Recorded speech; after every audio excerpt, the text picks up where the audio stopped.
ప్రభువైన యేసుక్రీస్తు నామంలో అందరికీ వందనాలు.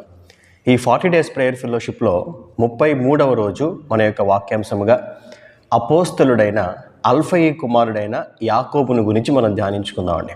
Apostle James son of Alphaeus. ఈ జేమ్స్ లేదా యాకోబు అనే పేరు హెబ్రీ భాషకు సంబంధించింది. ఇది హెబ్రీ పదమైన యాకోవ్, YAAKOV, యాకోవ్ అనే పదం నుండి వచ్చిందండి. దీని యొక్క అర్థము సప్లాంటర్ లేదా రిప్లేసర్, అంటే మరొకని స్థానమును తీసుకున్న వ్యక్తి అనే అర్థాన్నిస్తుంది. ఈ అల్ఫయి కుమారుడైనటువంటి యాకోబును మరొక పేరుతో కూడా పిలిచేవారండి. అదే చిన్న యాకోబు, జేమ్స్ ద లెస్. ఏమండి, బైబిల్ గ్రంథంలో ఉన్నటువంటి 12 మంది అపోస్తలుల్లో మనం 2 యాకోబులను చూస్తాం. అందులో ఒకరు జెబెదయి కుమారుడైన యాకోబు. ఈయన్నే పెద్ద యాకోబు అని పిలిచారు. మరొక యాకోబు అల్ఫయి కుమారుడైన యాకోబు. ఈయన్నే చిన్న యాకోబు, జేమ్స్ ద లెస్ అని పిలవడం మనం బైబిల్లో చూస్తామండి. సో ఈయన పేరులోనే ఉంది. ఈయన తండ్రి గారి పేరు ఏంటండి? అల్ఫయి. ఈయన యొక్క తండ్రి గారి పేరు అల్ఫయి, ఈయన తల్లి గారి పేరు మరియా. మరియా అని ఎలా చెప్తున్నారండి అని అంటే, మత్తయి సువార్త 27వ అధ్యాయము 56వ వచనంలో ఒక మాట మనం చదువుకుందాం. మత్తయి సువార్త 27వ అధ్యాయము 56వ వచనం అండి. వారిలో మగ్దలేనే మరియయు, యాకోబు, యోసే అనువారి తల్లి అయిన మరియయు, జెబెదయి కుమారుల తల్లియు ఉండిరి. చదవబడిన వాక్య భాగంలో క్లియర్గా ఉంది, యాకోబు, యోసే అనువారి తల్లి అయిన మరియా అని. ఇక్కడ సందేహం రావచ్చు, ఏమండి ఇక్కడ యాకోబు అని అంటే చిన్న యాకోబు అని మీరు ఏ రకంగా మీరు కన్ఫర్మ్ చేస్తున్నారు? పెద్ద యాకోబు అయి ఉండొచ్చు కదా అని అంటే, అదే వచనంలో కింద ఉందండి, జెబెదయి కుమారుల తల్లియు ఉండిరి. జెబెదయి కుమారులు అని అంటే యాకోబు, యోహాను. సో ఈ జెబెదయి కుమారుల తల్లి గురించి ప్రత్యేకంగా ప్రస్తావించారు. ఆమె కాకుండా మరొక యాకోబు అని అంటే చిన్న యాకోబు. సో యాకోబు, యోసే అనువారి తల్లి అయిన మరియా. దీన్ని బట్టి మనం అర్థం చేసుకోవచ్చు, అల్ఫయి కుమారుడైనటువంటి చిన్న యాకోబు గారి తల్లి గారి పేరు మరియా. మనకి ఇంకా మంచిగా కన్ఫర్మ్ చేసుకోవాలంటే మరొక వాక్యం కూడా ఉందండి. మార్కు సువార్త 15వ అధ్యాయము 40వ వచనంలో మరొక మాట మనం చదువుకుందాం. మార్కు సువార్త 15వ అధ్యాయము 40వ వచనం అండి. వారిలో మగ్దలేనే మరియయు, చిన్న యాకోబు, యోసే అనువారి తల్లి అయిన మరియయు, సలోమేయు ఉండిరి. ఇక్కడ క్లియర్గా ఉంది చిన్న యాకోబు అని. సో ఈ చిన్న యాకోబు గారి యొక్క తల్లి గారి పేరు మరియా. మరి ఈయనకి ఎవరైనా సహోదరులు ఎవరైనా ఉన్నారా అని అంటే, చాలామంది ఆ యొక్క చరిత్రకారులు కానీ లేదా బైబిల్ పండితులు కానీ నమ్మి వారు చెప్పేది ఏంటంటే, అపోస్తలుడైనటువంటి మత్తయి ఈ అల్ఫయి కుమారుడైనటువంటి యాకోబు యొక్క సహోదరుడు అని వారు నమ్ముతున్నారు.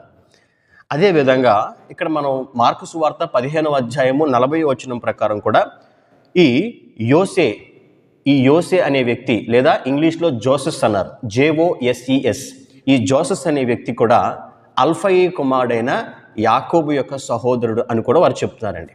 ఎలా చెప్తున్నారండి అని అంటే, అపోస్తలుడైన మత్తయి యొక్క తండ్రి గారి పేరు కూడా అల్ఫయే. సో మత్తయి గారి తండ్రి గారి పేరు కూడా అల్ఫయే, ఈయన యొక్క తండ్రి గారి పేరు కూడా అల్ఫయే. సో దీన్ని బట్టి కొంతమంది వారు బలంగా నమ్మేది ఏంటంటే, భక్తుడైనటువంటి మత్తయి మరియు చిన్న యాకోబు వీరిద్దరూ కూడా సహోదరులు. అండ్ ఆల్సో యోసే అనువారు కూడా ఈయన యొక్క సహోదరుడు అని వారు నమ్ముతున్నారు. కొంతమంది ఏమంటున్నారంటే, అది వీరు సహోదరులు కాదు, బహుశా చిన్న యాకోబు గారి తండ్రి గారి పేరు, మత్తయి భక్తుని యొక్క తండ్రి గారి పేరు ఒకే రకంగా ఉంది, కానీ వారు వేరు వేరు వ్యక్తులు అని కొంతమంది చెప్తున్నారు. సో మరి దీన్ని బట్టి మరి కొంతమంది అలాగా, కొంతమంది ఇలాగా వారు చెప్తున్నారండి. 100% అయితే కన్ఫర్మేషన్ కాదు.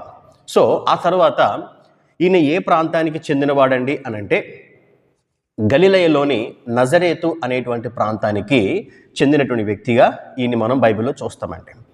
సో ఈ అల్ఫయి కుమారుడు అనే యాకోబుని గురించి బైబిల్ గ్రంథంలో పెద్దగా ఏమీ రాయబడలేదు. 4 సువార్తల్లోనూ కూడా, మత్తయి, మార్కు, లూకా, యోహాను, ఈ 4 సువార్తల్లోనూ కూడా కేవలము ఈయన పేరు మాత్రమే మెన్షన్ చేశారు తప్ప ఈయన గురించి ప్రత్యేకంగా ఏమీ రాయబడలేదండి. జస్ట్ అల్ఫయి కుమారుడైన యాకోబు అని మాత్రం మెన్షన్ చేశారు. ఓకే, బైబిల్ గ్రంథంలో ఉన్నటువంటి ఆ యొక్క 12 డిసైపుల్స్ని, 12 మంది అపోస్తల్ని మనం 3 గ్రూప్స్గా కనుక మనం సెపరేట్ చేస్తే, అందులో ఫస్ట్ గ్రూప్లో ఉండేవారు ఎవరండి అని అంటే పేతురు, యాకోబు, యోహాను, అంద్రేయ. So they are the first group. Second group ఎవరు ఉంటారు అని అంటే ఫిలిప్పు, బర్తలోమయి. బర్తలోమయి అంటే నతనీయేలు. ఫిలిప్పు, బర్తలోమయి, తోమా మరియు మత్తయి. మత్తయికి మరొక పేరు లేవి. వీరు సెకండ్ గ్రూప్గా ఉంటారు. థర్డ్ గ్రూప్ ఎవరండి అని అంటే అల్ఫయి కుమారుడైనటువంటి యాకోబు, అదే ఇప్పుడు మనం ధ్యానించుకుంటున్నటువంటి చిన్న యాకోబు. అదేవిధంగా తద్దయి అను మారుపేరు గల లెబ్బయి, కనానీయుడైన సీమోను, ఇస్కరియోతు, యూదా. సో వీరు థర్డ్ గ్రూప్లో ఉంటారు. అంటే యేసుక్రీస్తు ప్రభువుకి అత్యంత సమీపంలో ఉన్నటువంటి ఆ యొక్క ఇన్నర్ సర్కిల్లో ఎవరుంటారు అని అంటే పేతురు, యాకోబు, యోహాను, కొన్ని సందర్భాల్లో అంద్రేయ. సో వీరు యేసుక్రీస్తు ప్రభు పట్ల సంపూర్ణమైన విశ్వాసంతో, నమ్మకంతో వారు ఉండేవారు. యేసు ప్రభువుకి ఒక ఇన్నర్ సర్కిల్గా వారు ఉండేవారండి. ఆ తర్వాత సెకండ్ గ్రూప్లో ఎవరున్నారు అని అంటే ఈ యొక్క ఫిలిప్పు, బర్తలోమయి, ఆ తర్వాత తోమా, మత్తయి, వీరందరూ కూడా వీరు ప్రభువుని కొన్ని ప్రశ్నలు అడుగుతూ, వారి సందేహాలు వారు అడుగుతూ, తెలుసుకుంటూ, మరింత విశ్వాసంలో బలపడుతూ ఆ యొక్క సెకండ్ లేయర్లో వారు ఉంటూ ఉండేవారు. ఆ తర్వాత యేసుక్రీస్తు ప్రభువుకి ఔటర్ లేయర్లో ఎవరున్నారు అని అంటే ఈ థర్డ్ గ్రూప్కి సంబంధించినటువంటి వ్యక్తులందరూ కూడా ఈ యొక్క అల్ఫయి కుమారుడైన యాకోబును కానీ, ఆ తద్దయి అని మారుపేరు లెబ్బయి కానీ, ఆ తర్వాత కనానీయుడైన సీమోను, ఇస్కరియోతు, యూదా, వీరందరూ కూడా థర్డ్ గ్రూప్గా ఆ యొక్క ఔటర్ సర్కిల్లో వారు మనం చూస్తామండి. ఇక్కడ ఎందుకండి యేసు ప్రభు వారిని ఈ రకంగా ఆయన పెట్టారు అని అంటే నేనంటాను, యేసు ప్రభు వారిని అలా ఎందుకు పెట్టారు అని మనం ఆలోచించడం కంటే కూడా యేసు ప్రభు వారిని ఎక్కడ పెడితే అక్కడ ఇస్కరియోతు, యూదా తప్ప మిగిలినటువంటి ఆ యొక్క శిష్యులందరూ కూడా దేవుని కొరకు ఎంతో నమ్మకంగా జీవించారండి. నిజంగా కూడా ప్రభు ఏం చెప్తే ఆ మాటకు లోబడ్డారు. దేవునితో పాటు వారు నడిచారు, ఆయనతో ప్రయాణం చేశారు. దేవుని పట్ల విశ్వాసంతో వారు ముందుకెళ్ళారు. దేవుడు వారిని ఇన్నర్ సర్కిల్లో పెడితే ఏంటి, ఔటర్ సర్కిల్లో పెడితే ఏంటండి, పరమున ఉన్నటువంటి 12 సింహాసనాల్లో వారిని కూర్చోబెట్టడం మనం బైబిల్లో క్లియర్గా చూస్తాం. ఒక వాక్యం మనం చదువుకున్నట్లయితే మత్తయి సువార్త 19వ అధ్యాయము 28వ వాక్యం మనం చదువుకున్నట్లయితే మత్తయి సువార్త 19వ అధ్యాయము 28వ వాక్యం అండి. యేసు వారితో ఇట్లనెను, ప్రపంచ పునర్జనమందు మనుష్య కుమారుడు తన మహిమగల సింహాసనం మీద ఆసీనుడై యుండునప్పుడు నన్ను వెంబడించిన మీరును 12 సింహాసనముల మీద ఆసీనులై ఇజ్రాయేలు 12 గోత్రముల వారికి తీర్పు తీర్చుదురు. దేవునికి మహిమ కలుగునుగాక. మరి ఈ భూమి మీద వారు ఫస్ట్ లేయర్లో ఉన్నారా, సెకండ్ గ్రూప్లో ఉన్నారా, థర్డ్ గ్రూప్లో ఉన్నారని కాదు కానీ, యేసు ప్రభు యొక్క ఇన్నర్ సర్కిల్లో ఉన్నారా, ఔటర్ సర్కిల్లో ఉన్నారా కాదు కానీ, దేవునితో కూడా వారు కలిసి ఉన్నారు కాబట్టి, దేవునితో కూడా వారు నడిచారు కాబట్టి, తన మహిమ గల ఆ యొక్క సింహాసనం మీద ఆసీనుడై ఉన్నటువంటి నన్ను వెంబడించినటువంటి మీరును 12 సింహాసనాల మీద ఉంటారని చెప్పి యేసుక్రీస్తు ప్రభు చెప్పడం మనం చూస్తామండి. ఈరోజు ఈ మాట వింటున్న ప్రతి ఒక్కరితోనూ దేవుడు మాట్లాడుతున్నాడు. మనం ఏ రకంగా జీవిస్తున్నామండి? మనల్ని దేవుడు ఎక్కడ ఉంచితే అక్కడ మనం దేవుని కొరకు నమ్మకంగా జీవించడం అనే విషయాన్ని మనం ముందు తెలుసుకోవాలి. ఒకవేళ దేవుడు మనల్ని ఒక పెద్ద ఉద్యోగంలో, ఒక మంచి గవర్నమెంట్ జాబ్లోనో, లేదా మంచి పెద్ద ప్రైవేట్ జాబ్లో మనం పెట్టుండొచ్చు, లేదా ఒక చిన్న ఉద్యోగంలో మనం పెట్టుండొచ్చు, లేదా ఒక వ్యాపారస్తునిగా మనం ఉండొచ్చు. అవేమీ కాదు, ఒక డైలీ లేబర్ లేదా ఒక కూలివాని వలె మనం ఉండుండొచ్చు. మనం ఏ స్థితిలో ఉన్నా, మనం ఎక్కడున్నప్పటికీ మనం గ్రహించాల్సినటువంటి ఆ యొక్క ముఖ్యమైన విషయం ఏంటంటే, మనం ఎక్కడున్నా దేవుని కొరకు నమ్మకంగా జీవించాలి. దేవుని వాక్యాన్ని వెంబడిస్తూ, దేవుని చిత్తాన్ని జరిగిస్తూ, దేవుణ్ణి ప్రార్థిస్తూ, దేవుని కొరకు మనం నమ్మకంగా బ్రతకాలి అనే విషయాన్ని ఈ యొక్క సందర్భంలో మనం తెలుసుకోవాలండి. ఈ యొక్క చిన్న యాకోబు ఆయన యొక్క జీవితంలో దేవుని కొరకు ఎంతో నమ్మకంగా బ్రతికాడు. ఆయన ఎక్కడుంటే మాత్రం ఏంటి, దేవుని కొరకు ఆయన ఎంతో నమ్మకంగా జీవించాడండి. ఈరోజు మనల్ని దేవుడు ఎక్కడ ఉంచినప్పటికీ కూడా మనం దేవుని కొరకు నమ్మకంగా జీవించాలి అనే మాటను ఈ భక్తుని ద్వారా మనం తెలుసుకోవాలి. ఉదాహరణకి బైబిల్ గ్రంథంలో మనం చూసినట్లయితే ఆ యొక్క ఓల్డ్ టెస్టిమెంట్లో యోసేపును దేవుడు ఎక్కడ పెట్టాడండి? యోసేపు తన అన్నలచే ద్వేషింపబడ్డాడు. ఆ తర్వాత అన్నలందరూ కలిసి యోసేపును ఐగుప్తుకు బానిసగా అమ్మేశారు. సో దేవుడు యోసేపును ఐగుప్తు దేశంలో మొదట ఒక బానిసగా పెట్టాడు. యోసేపు నమ్మకంగా ఉన్నాడా లేదా? ఎంతో నమ్మకంగా ఉన్నాడు. ఎంతో యథార్థంగా, పరిశుద్ధంగా, నీతిగా దేవుని కొరకు జీవించాడు. ఆ తర్వాత దేవుడు ఇదే యోసేపుని పొతీఫర్ ఇంటిపై ఒక గృహ నిర్వాహకుడిగా పెట్టాడు. అక్కడ కూడా యోసేపు ఎంతో నమ్మకంగా ఉన్నాడండి. ఆ తర్వాత దేవుడు అదే యోసేపును ఆ ఐగుప్తు దేశపు ప్రధానమంత్రిగా చేశాడు. దేవునికి మహిమ కలుగును గాక. యోసేపుని దేవుడు ఎక్కడ ఉంచితే అక్కడ ఆయన దేవుని కొరకు నమ్మకంగా జీవించాడండి. మరొక ఉదాహరణ మనం బైబిల్లో చూస్తే ఎస్తేరు గ్రంథంలో యాయీరు వంశమందు పుట్టినటువంటి ఆ యొక్క మొర్దెకై అనే ఒక యూదుడు ఉన్నాడండి. ఈ మొర్దెకైని దేవుడు ఆ రాజ్యంలో ఒక గేటు వాచ్మెన్గా పెట్టాడు. అంటే ఒక కాపలాదారునిగా ఆ గేటు వాచ్మెన్ ఉద్యోగంలో దేవుడు పెట్టాడండి. ఆ చిన్న ఉద్యోగంలో దేవుని కొరకు ఎంతో నమ్మకంగా, నీతిగా జీవించాడు భక్తుడైనటువంటి మొర్దెకై. నన్ను దేవుడు ఎక్కడ పెట్టాడని కాదు, కానీ నన్ను దేవుడు ఎక్కడ ఉంచితే అక్కడ నేను దేవుని కొరకు నమ్మకంగా జీవించాలి అని ఎంతో నీతిగా ఆయన జీవించాడు.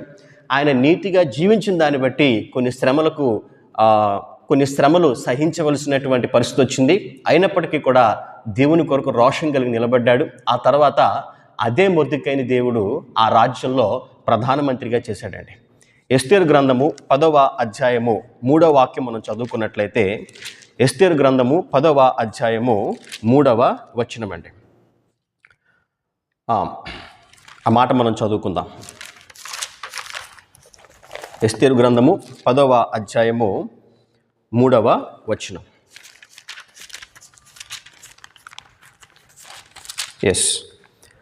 యూదుడైన మొర్దెకై రాజైన అహష్వేరోషునకు ప్రధానమంత్రిగా నుండి తన వారందరితో సమాధానముగా మాట్లాడుచు తన జనుల యొక్క క్షేమమును విచారించువాడును, యూదులలో గొప్పవాడునై తన దేశస్థులో చాలామందికి ఇష్టుడుగా ఉండెను. దేవునికి మహిమ కలుగునుగాక. ఆయన గేట్ వాచ్మెన్గా ఉన్నప్పుడు తన యొక్క సహోదరులతో ఏ రకంగా అయితే ఆయన బిహేవ్ చేశాడో, ఆయన ప్రధానమంత్రిగా అయిన తర్వాత కూడా తన వారందరితోనూ సమాధానముగా ఉంటూ, అంటే మరి దేవుణ్ణి నమ్ముకున్నటువంటి ప్రజలకు ఉండాల్సిన లక్షణం అండి అది. మనం గొప్ప స్థితిలో ఉన్నప్పుడు ఒకలాగా, మనం కింద పడిపోయినప్పుడు ఒకలాగా మనం ఉండకూడదు. మనల్ని దేవుడు ఎక్కడ ఉంచితే అక్కడ ఈ భక్తుడైనటువంటి చిన్న యాకోబు వలె మనం దేవుని కొరకు నమ్మకంగా ఉండాలి. మరొక వాక్యం మనం చదువుకున్నట్లయితే లూకాసు వార్త 16వ అధ్యాయము 10వ వాక్యం మనం చదువుకున్నట్లయితే, లూకాసు వార్త 16వ అధ్యాయము 10వ వచనమండి. మిక్కిలి కొంచెములో నమ్మకముగా ఉండువాడు ఎక్కువలోనూ నమ్మకముగా ఉండును, మిక్కిలి కొంచెములో అన్యాయముగా ఉండువాడు ఎక్కువలోనూ అన్యాయముగా ఉండును. It's not the position where we are that matters, but the faithfulness. అంటే మనం ఎక్కడ ఉన్నాము అనేది కాదు, కానీ మనం ఎక్కడుంటే అక్కడ ఎంత విశ్వాసంతో ఉన్నాము అనేది చాలా ప్రాముఖ్యమైన విషయం అండి. Wherever God places you, be a faithful servant of God. మనల్ని దేవుడు ఎక్కడ ఉంచితే అక్కడ మనం దేవుని కొరకు ఒక నమ్మకమైనటువంటి విశ్వాసిగా, ఒక సాక్షిగా మనం జీవించాలి. ఈ భక్తుడైనటువంటి చిన్న యాకోబుని గురించి బైబిల్ గ్రంథంలో ఏమీ రాయబడలేదండి. బట్ స్టిల్ ఆయన ఆ యొక్క ఔటర్ సర్కిల్లో ఉన్నప్పటికీ కూడా దేవుని కొరకు ఒక గొప్ప సేవకునిగా, 12 మంది అపోస్తులలో ఒకనిగా ఎంతో నమ్మకంగా జీవించాడు.